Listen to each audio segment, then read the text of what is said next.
Welcome back to the Speaking and Communicating podcast. I am your host, Roberta.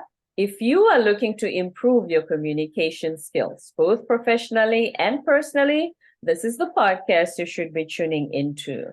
And by the end of this episode, please log on to Spotify and iTunes, leave us a rating and a review, and what you would like for us to discuss on this podcast. Now, it's a communication skills podcast, and guess what? My guest today goes all around the world, globetrotting in order to open up public speaking groups and get people to practice their public speaking. Talk about a perfect fit for the show. My guest, Stephen Dossou, who hails all the way from my mother continent, Togo. He is here to talk to us about his journey, his mission, and the work he continues to do around the world. And before I go any further, please help me welcome him to the show. Hi, Stephen. Hello there, Roberta. How are you doing? I'm doing fantastic. Very happy that you finally made it to the show. Thank you for being here.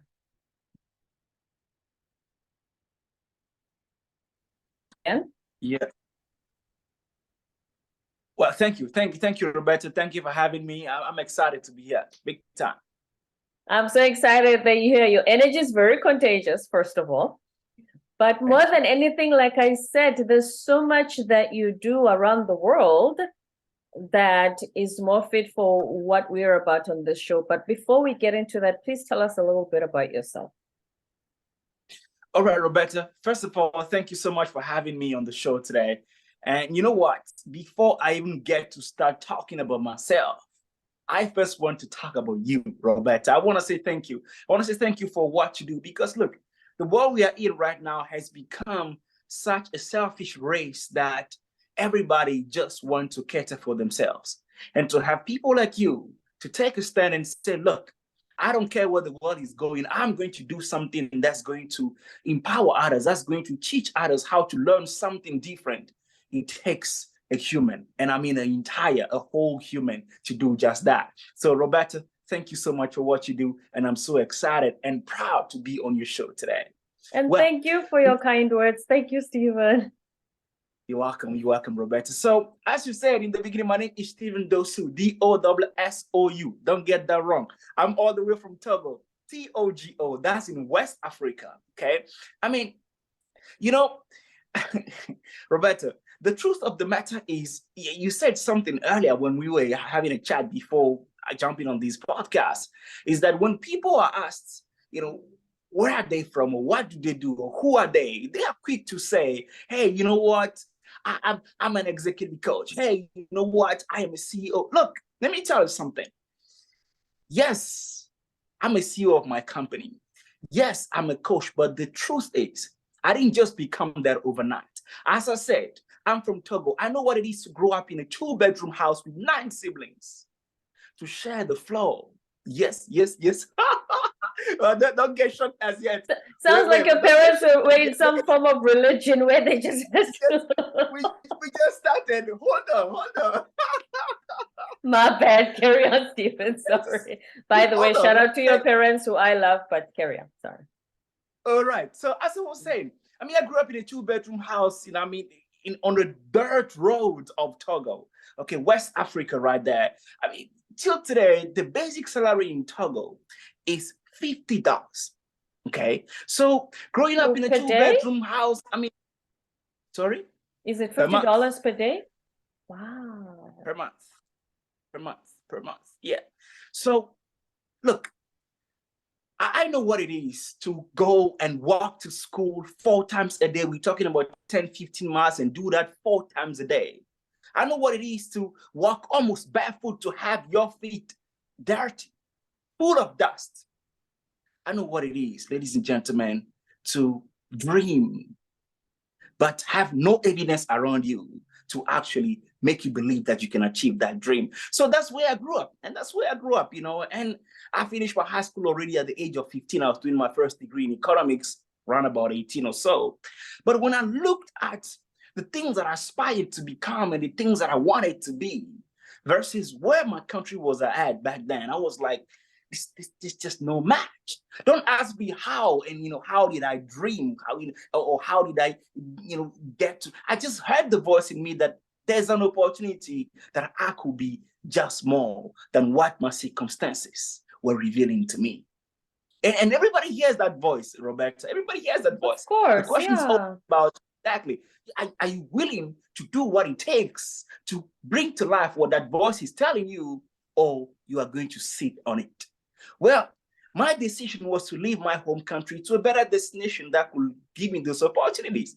And my destination that I picked back then was South Africa. Now, my Roberta, home. Your home, your hometown, exactly. Now listen, Roberta. For me to actually fly, okay, from Togo to South Africa, it was gonna take money. There's no free flight ticket. But my family didn't have that money. Okay, so my mom went to borrow what she could. My dad to borrow what she could. Back then I was doing my own side hustle, sold computer spare parts, whatever I could do to bring some contribute be part of the breadwinner, right? The breadwinning team, let me put it that way. Right. So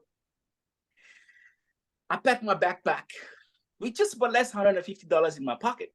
I was like, you know what, Mom? I'm gone. I'm gonna go write myself a story. Okay, where are you going? I'm like, Mom, I'm gonna go to SA. Okay, you're going to SA now. And when I say SA, let the listeners know that it's South Africa, because this is gonna come a lot out of out of this podcast. Okay, so with my backpack, with just about less than $150, I set out on a journey to create success for myself.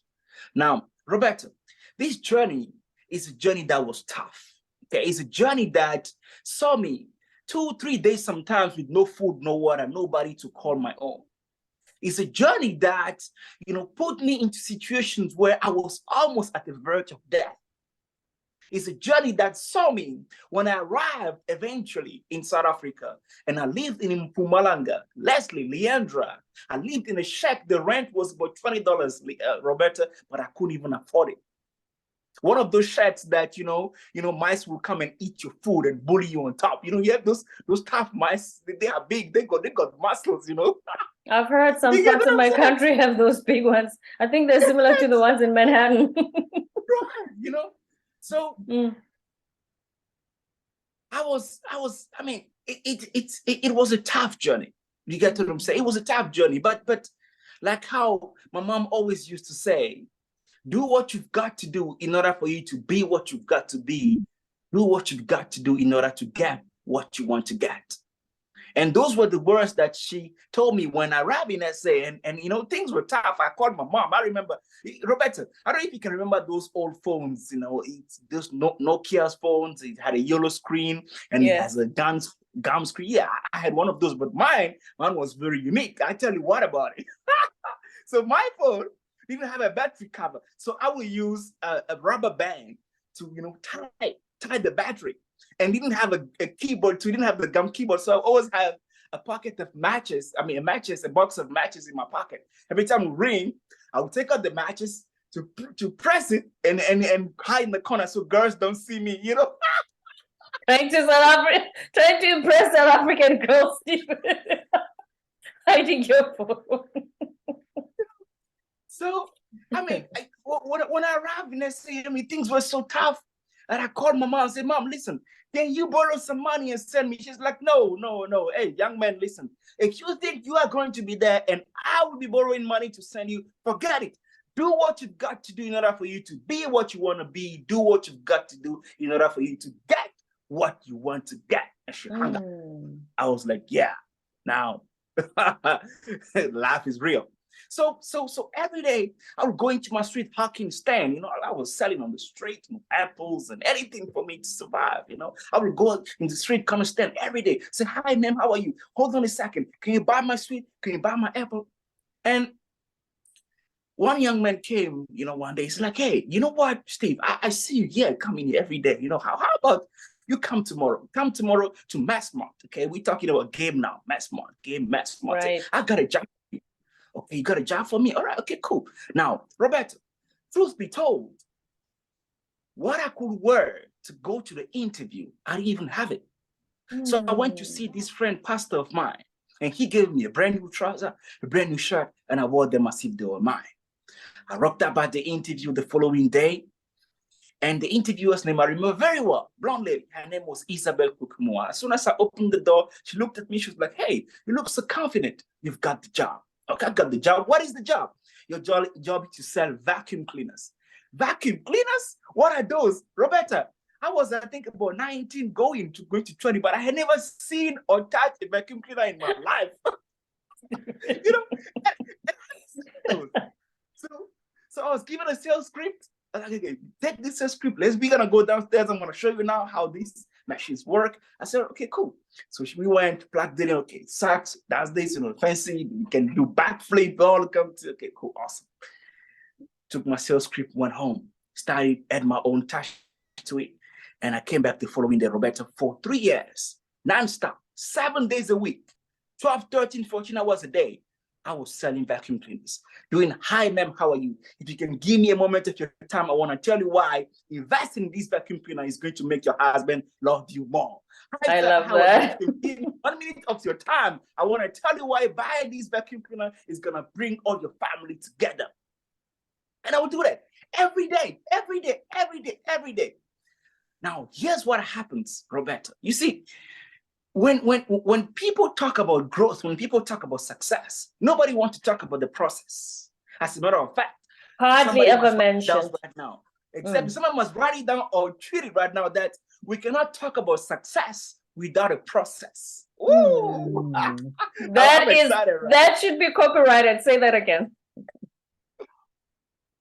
I'm saying that we cannot talk about success without talking about the process. Right? Do you get what I'm saying? So I will come there to the store, Saturday, some weekends, go door to door if I have to. And someone just also came and see me, said, Steve, we come here every day, Monday to Sunday.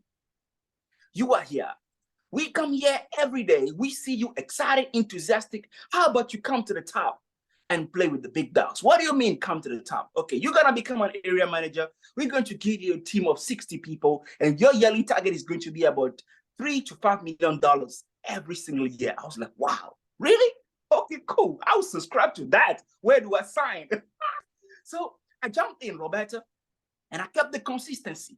Okay, what gets you to the top can get you to another top. I kept the consistency, the fire burning. And before I knew, I was called again, like, hey, Steve, listen, we want you to become a regional manager. Okay, you're gonna be traveling all around South Africa and Southern Africa, and you're gonna have a massive team of 200-300 people, and you're gonna be in charge of the big part of our sales. Now, let me tell you something. From a 2-bedroom shack back in Togo, dusty roads, 9 siblings, fighting with cockroaches and mice on the floor, to leading about 200 to 300 people and accounting for $15 to $20 million of sales yearly before the age of 25. Do you get what I'm saying? Wow. Yeah, Roberta. So without a PhD. Without a PhD, what are you talking about? What is a PhD? Doesn't mean anything to me. All respect to people that I have doctorate, but to me, we respect them, by the way. Means that I've got to do everything I've got to achieve what I've got to achieve, right? So as a regional manager, I work there, a person being like me, we always keep, reaching out to the greater heights. So I left the corporate, went to start my own company. I was exporting, manufacturing and exporting hair product, hair food, creams, and all of that. And a year had passed since I started the company back then, and the company crashed, Roberta. It crashed, failed. I was also engaged with a beautiful Zulu girl at the time. I'm Zulu, shout out. Yeah, shout out. If you're listening to this. So I worked for almost 5 to 6 years. I was back to zero. Are you saying something, Roberta? No, I was just saying the fact that, so when you earned all that money, since you walked into the job with your confidence, and that's how you progressed and just kept the work ethic, everything about you, your enthusiasm, not losing it. So you did all that. And I'm just taking note of the setback of losing everything now in this business you had started, because all your savings went into it. Exactly. Right. So back to zero, right? I was back to zero. So the question I asked myself then, it was no secret that I was asking myself a lot of questions. I was going through what I talk about, internal argument. Am I good enough? I thought I was good. And then what has happened now? What is my world saying? Like everything, came crashing around me. So I got a call from a friend of mine that said, Steve, you know what? I know what you're going through, but I'm just going to ask you 3 questions and I'm going to hang up. And you find the answer to those. Remember, where are you from? Who are you? And where are you going? And he hung up. I was like, wow. Who am I?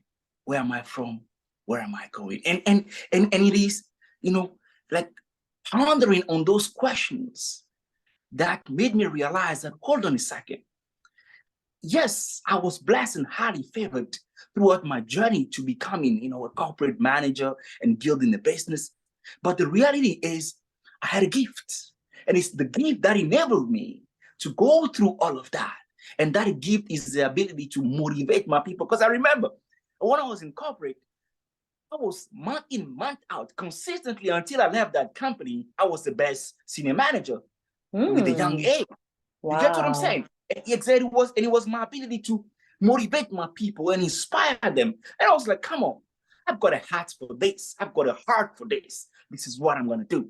Right. And that was when I left South Africa and went to Asia, Singapore. That was when I started giving birth, right, to the pregnancy that took almost 5 to 6 years. That was when I started building my speaking and coaching career. So I'm telling this story, Roberta. I know you asked me a question as to introduce myself, but it's very important for me that people not only look at the top of the iceberg and think there's nothing beneath it. Actually, what's beneath is a lot more than the top of the iceberg. Exactly, right. So I can talk about the things that I say today confidently. I can share with you, like some keys to do what you want to do greatly, because I've gone through the fire that has forged me to be the I am that can stand in front of people and look pretty. Come on, I gotta say something. I look you pretty, are, right? you're Mr. Handsome all the way. Of course. All right. Yeah. So that was my story, Roberta. That was my story. So, like you said, you went through the fire. How do you not, when you're in South Africa, how did you not say when you called your mom? So instead of calling her and saying, I want to come back home, please send me the, you said you just wanted her to borrow money. So you were still planning to stay in South Africa, tough as it was. You didn't. Yeah. Because a lot of us will say, oh, it looks like I made a wrong decision. Let me go back. But you did not say you wanted to go back. You wanted to borrow money from your mom to keep going where you were going. Yes. You see, Ogmandino says that failure will never overtake me if my determination to succeed is strong enough.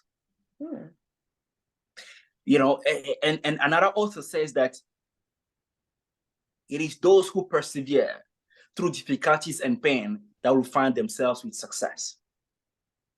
So we all want success, but why is the pain, the discomfort that sometimes is so big that we think, you know what, let me go back to my comfort zone.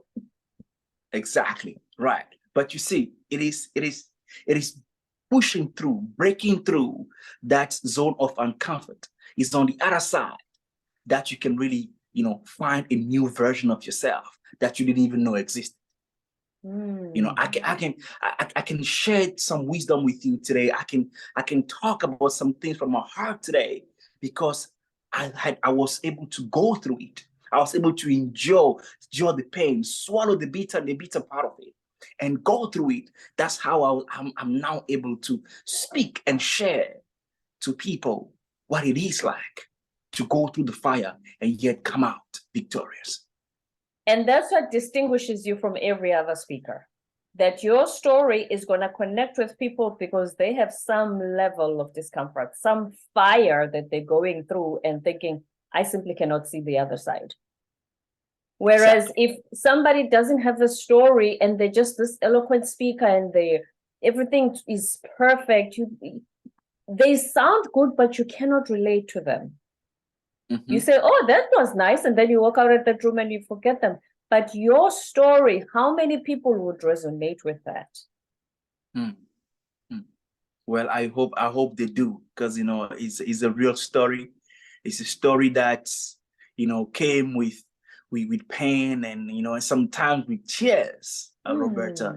Sometimes with tears. I mean, I remember when people that listening to this, they may not know Malanga, but I mean, you might know Yeah, it, one of the provinces, beautiful back home in South Africa. Yeah.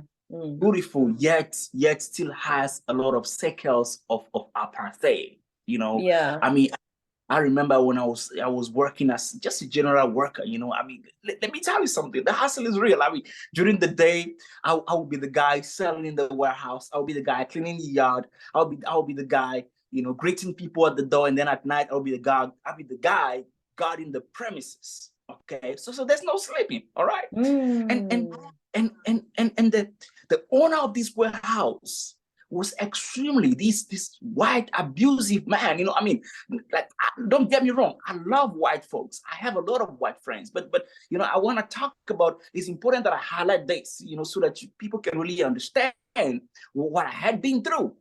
So this guy, he would call me names, like, you black monkey, you never be anything. Let me tell you something. I remember this Saturday afternoon when he said, Steve, you go and offload by yourself 40-foot, cement, a 40-foot container full of cement. And an empty stomach, Robert. I went and I by worked yourself? and worked. And about 11,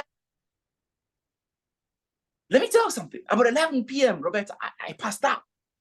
I passed out. I didn't even know. Then the following morning, when I came back, as soon as he saw me, he wasn't like, hey, Steve, are you okay? Like, what happened to? No. Now, when I'm doing this, okay, people that are listening to this, they're not gonna see my hands, but I'm gonna describe it to the best of my abilities. As soon as he saw me, he was like, and he started beating and punching, like, hey, you bloody monkey, you'll never be anything.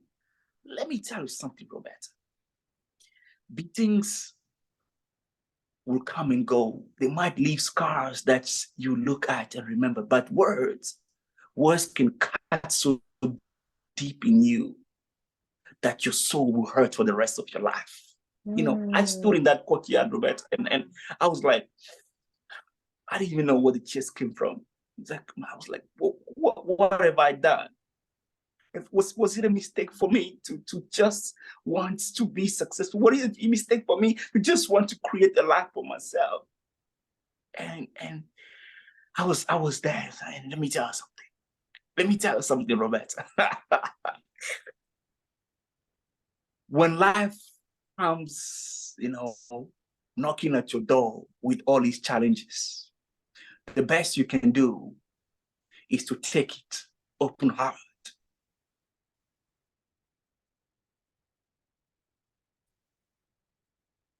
Okay. So you take it with an open heart. You take it with an open heart so that you can live more, be more, dream more. Right. Today, I can share the story of what I have been through. But at the same time, I share with you the lessons that he has taught me. I share with you the resilience that he has enabled me to build.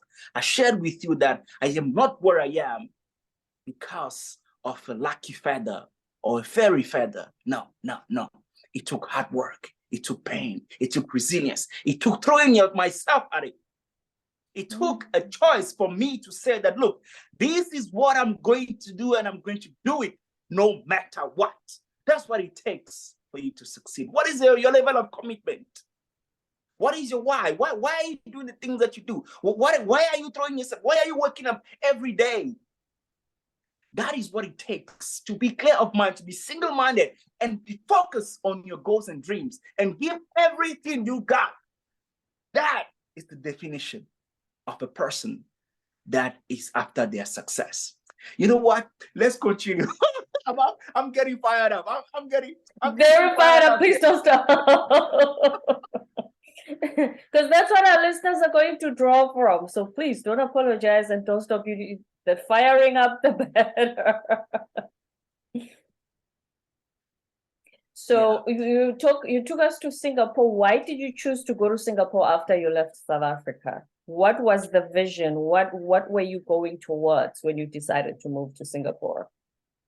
Yeah, well, I think one of the things that I've learned in corporate is to make always informed decisions. So I mean, don't just decide because your uncle said so, because your auntie or your ghost appeared to you in a dream. But take some time to make some researches and really make informed decisions. So when I wanted to move to Asia back then, I had to look at different countries and look at their GDP and what people are doing and what's the level of traffic, what sectors are prospering in different countries, how's the economy and so forth, right? And I realized that Singapore, as a country in itself, is a country that's built right on financial, should I say, built on financial grounds.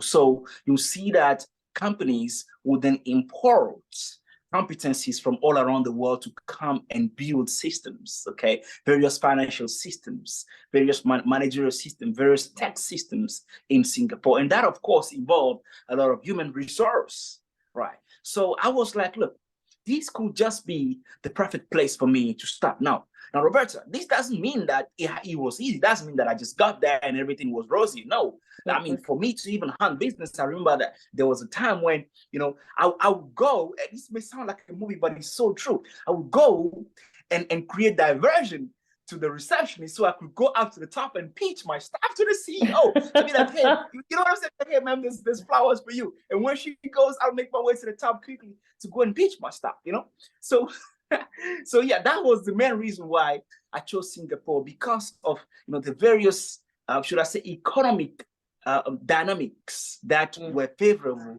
to building my business. That was why I chose Singapore. Mm-hmm. And then you went to Bali, so many people's favorite holiday destination. Why Bali, and what did you do there? Yeah, I lived in Bali for almost a year. And in Bali, I was partnered with this friend of mine. His name is Arthur Kamazi. Arthur Kamazi is the world #1 thought leader in organizational culture. Okay, so he's the founder of DCI, Directive Communication Psychology, and we were working on leadership universities. So leadership university, it may sound, like cliche, but this was a very different concept, because this leadership university was targeted towards students and teachers. So our motto is the teacher is the new coach. So instead of us teaching just the standard normal curriculum to students that basically judge how smart they are by the grade they got, we were focusing on actually empowering teachers that can actually coach students with skills that are necessary for them to succeed in real life. I like for that. For example, Roberta, you go into a job interview and the recruiter wants to see confidence. But guess what? Nobody has taught you how to be confident at school.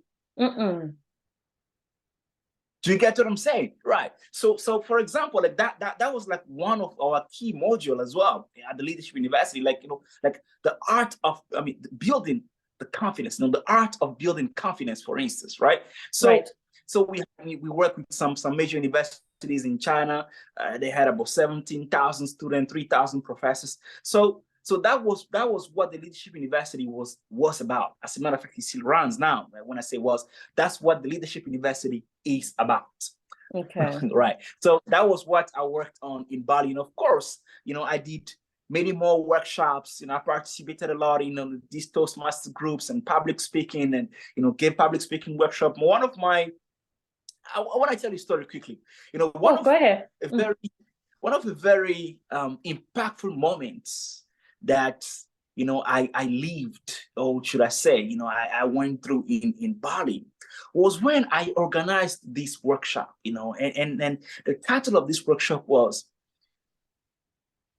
how to rediscover, release, and maximize your potential to positively impact the world.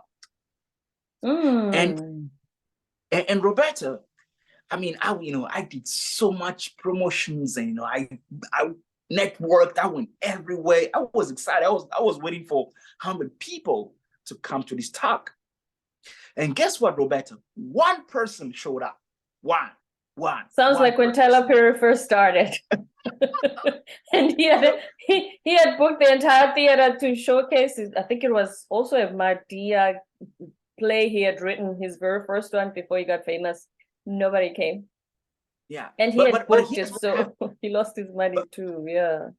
But here's what happened, Roberta. This person that came took a video of my talk and broadcasted it live on Facebook. And then I ended up having more than 2,000 views. Whoa, slow down. So the one person that came, let's make a note of something. Just because one person came when they video recorded, does that mean you still gave this enthusiastic, bubbly, and you didn't say, oh, there's one person, and then you do less than just because people didn't show up? No. I gave everything. I'm telling you. To one person in the audience. I think I was gonna tear him apart. You know what I'm saying? I mean, look, there's something I've developed, over the years, because I'm a firm believer that literally your performance in everything is connected to your identity, right? People are going to remember you. People are going to look at your fruit and know what kind of tree you are. Yeah. Do you get what I'm saying? We see the fruit, we know, okay, it's from a good tree. We see the fruit, now this tree can no longer bear fruit. Do you get what I'm saying? So your fruit, you gotta, it's very important that you always produce the right fruit whenever you are given the opportunity. So whether it's 1 or 2 or 3 or 100 or 200 people, let me tell you, Roberta, I'm gonna give my all the time. That is the attitude we all should have. Exactly. I mean, talking about attitude, let me drop this one on you. James Williams, that a man can alter his altitude of life by altering his attitude of mind. Right? So which means with the right attitude of mind, you can definitely reshape totally your altitude of life. In other words, wherever you are at in your life right now, we can go back and look at your attitude of mind and match them together.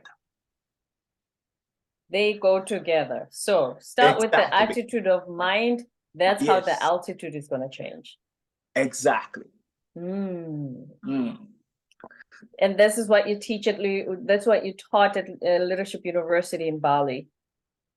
Exactly. Yeah. That's as a matter of fact, that is something that penetrates all the things that I teach. Be it my public speaking course, Speak Your Way to the Top, be it my transformation course, Be Transform, How to Live Free of Fear, Self-Doubt, and Low Self-Esteem, be it the coaching course, Growth Boss, right?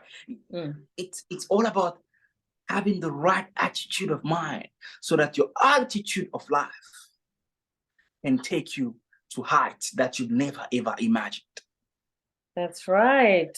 And then from Bali, you went to Turkey. That is quite an interesting turn. What happened there?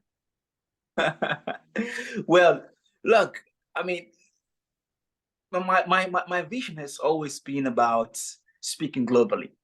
As a matter of fact, my goal is to have 200 speaking gigs a year. That means being on the flight almost every day, right? Live off a suitcase, yeah. Right, exactly. So, I mean, I had by then already narrowed my targeting onto Europe, and requests were coming out of Europe. So, I was, by the way, I was also dating a Dutch girl at the time, and I decided to actually live in Turkey so I could be, at the center, close enough to go home and close enough to go to Europe. Just back and forth without too much hassle, right? Because look, from Asia to Africa, we're talking about 24 hours or 30-something hours of flight. Okay.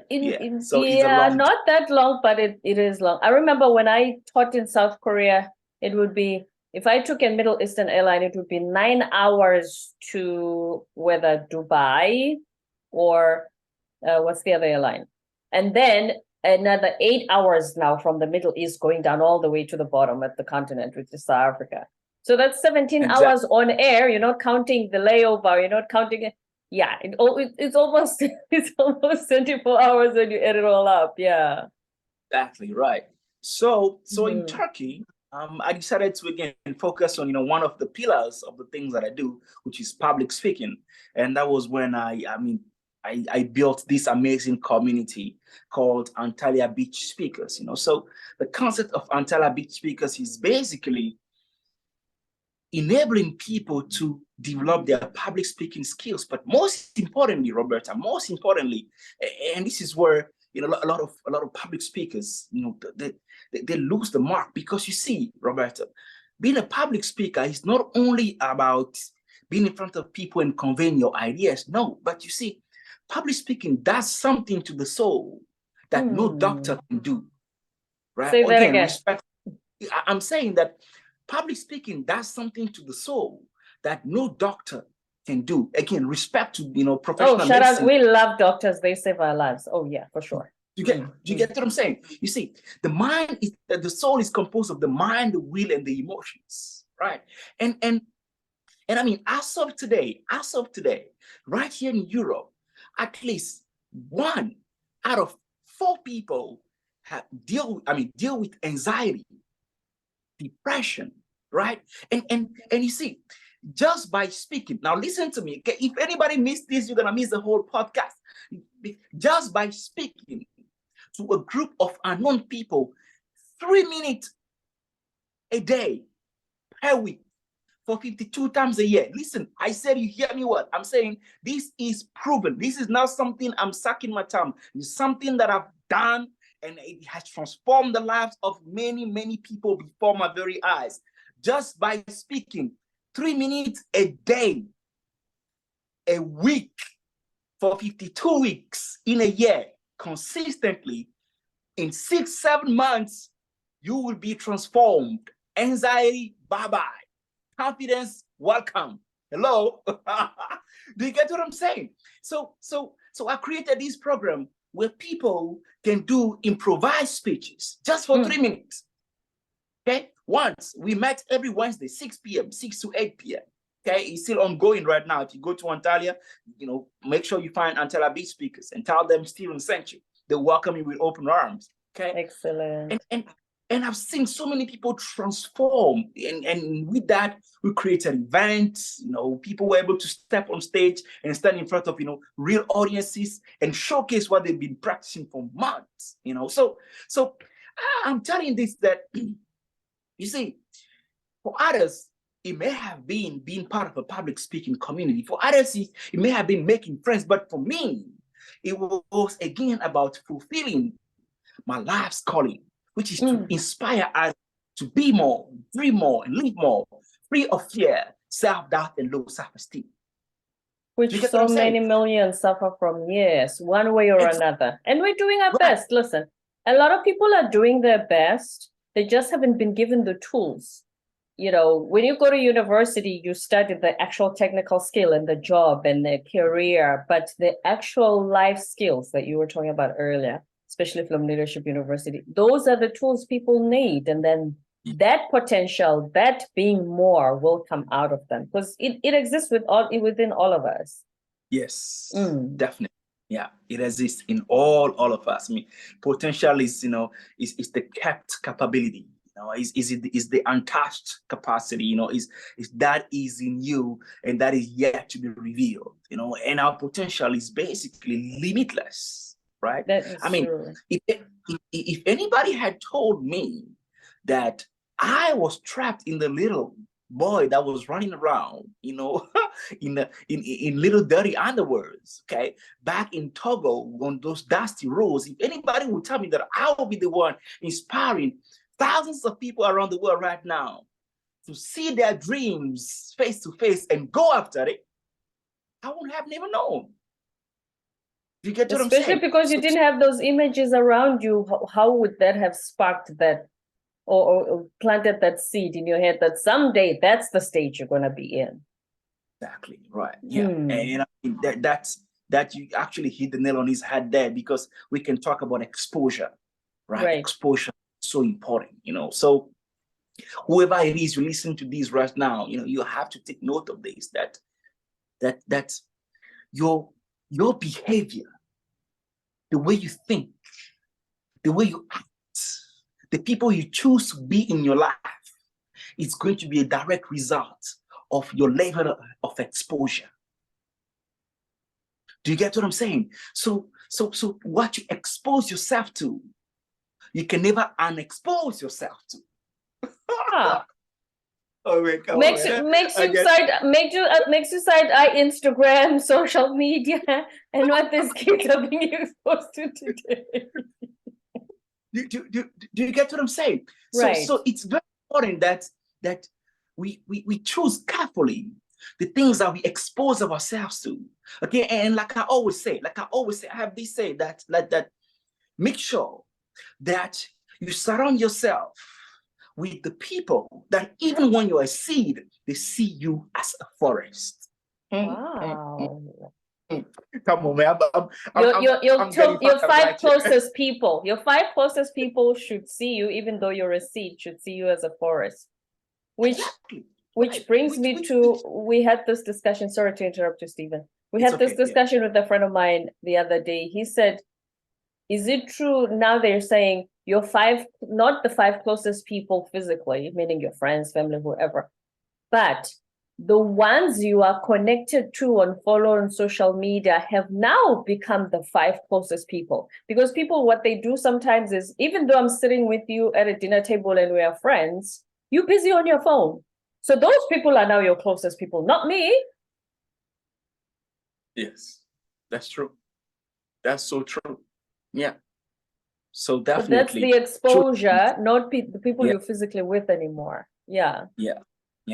That's very important. I mean, the things that you consume online and the kind of friends you choose to hang out with, the books you choose to read, the places you choose to go network in, and I mean, I can even take it one notch up and tell you that, look, workspace is where we get to spend 80% of our lives in right now. Okay, so you better work in a space that brings the best out of you. Like I always say, like, look, we all don't have to have businesses, okay, but we all have to live lives.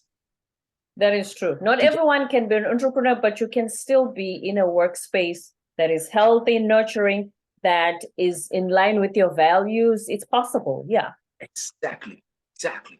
Right. So even in your workspace, make sure that you expose to a workspace, okay, that brings the best out of you, is aligned with your talent, your skills, your values, and really, really polish you. Okay, so that when you go out, you don't see a person that is being poisoned by their work, but we see a person that's being resurrected every single morning by what they do. Imagine getting out of bed and feeling resurrected instead of, oh, I gotta drag myself to work another day today. Because that's how some of us feel, at least those who still go to work. Now, Stephen, what made you decide that while in Turkey, you're gonna make your way to Europe? Well, I'm working on something right now. I mean, I'm busy meeting investors, and it's gonna be something awesome. Something unique that has never been seen in Europe. Okay, it's going to be, a live webcast that's going to be broadcasted every single week on, live across all social media platforms. And it's going to be this community that I'm going to build. It's called Ignite the Transformation. You see, transformation is defined as the change of one's outer form from how it was to another, which is the result of an inner change. There's a reason why the greatest book that I appreciate, that I love, it talks about, do not conform to the things of this world. Do not conform to your challenges. Do not conform to your mistakes. Do not conform to the things that you lack, but be transformed by the renewing of your mind.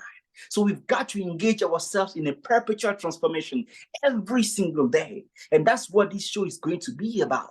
But this show is going to welcome people that can hear deep down in their heart and mind and soul that I too can be great, that I too can be something, that I'm called to be something, but I'm just trying to figure out where to go, how to do it, who to tag along with.